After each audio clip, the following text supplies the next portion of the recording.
యశోద హాస్పిటల్కు చేరుకున్న ముఖ్యమంత్రి రేవంత్ రెడ్డి యశోద హాస్పిటల్లో చికిత్స పొందుతున్న రాష్ట్ర సినీ ఆటోగ్రఫీ మరియు రోడ్డు భవనాల శాఖ మంత్రి కోమటిరెడ్డి వెంకటరెడ్డి ఊపిరితిత్తుల సమస్య కారణంగా డిసెంబర్ 31వ తేదీలలో హాస్పిటల్లో చేరినట్టు సమాచారం.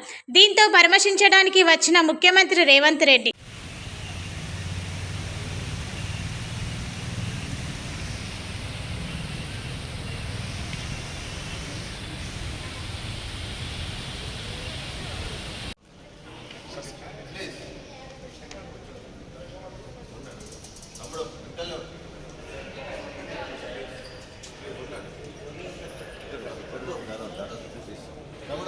Please.